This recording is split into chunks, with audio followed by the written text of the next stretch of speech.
আসসালামু আলাইকুম। চলে আসলাম ছাদ বাগানে আপনাদের সুন্দর একটি ফলের গাছ দেখাবো।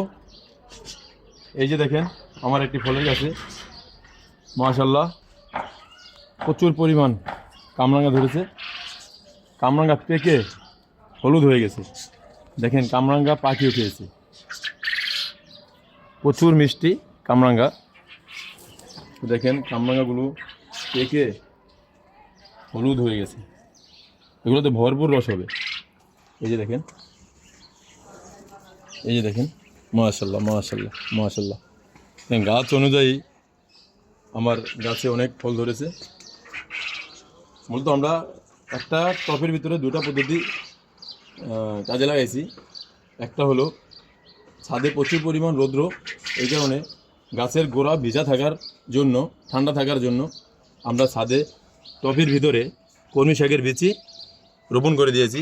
এতে করে আমাদের কলমি শাক খেতে পারবো, প্লাস ফলের গাছের জন্য অনেক উপকৃত হবে।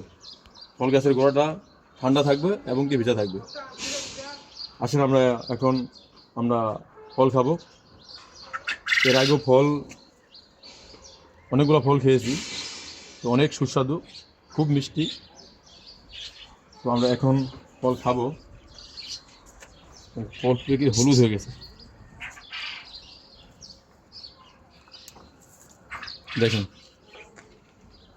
ফল ভরপুর রস, কামরাঙাতে ভরপুর রস, হলুদ হয়ে গেছে।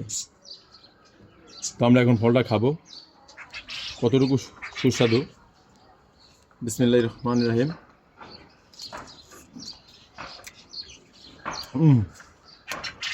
রসে ভরপুর, খুব মিষ্টি। আলহামদুলিল্লাহ আলহামদুলিল্লাহ, শুক্রিয়া।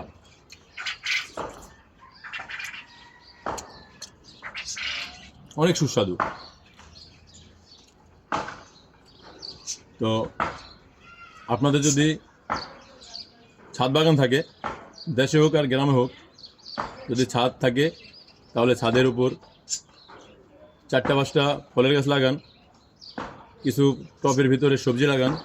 এতে করে আপনার পরিবারের চাহিদা মেটাতে পারবেন, আপনার শখ পূরণ করবেন, শখ মেটাতে পারবেন। যদি ভিডিওটা ভালো লাগে অন্যজনকে দেখানোর ব্যবস্থা করে দেবেন। দেখানোর কারণ এটাই, যদি কারো ছাদ ফাঁকা থাকে, 4-5টা ছাদে 4-5টা ফলের বাগান, ফলের গাছ, কিছু সবজি আপনারা যদি বাগান করতে পারেন, আপনার পরিবারের কিছুটা হলেও চাহিদা পূরণ করতে পারবেন।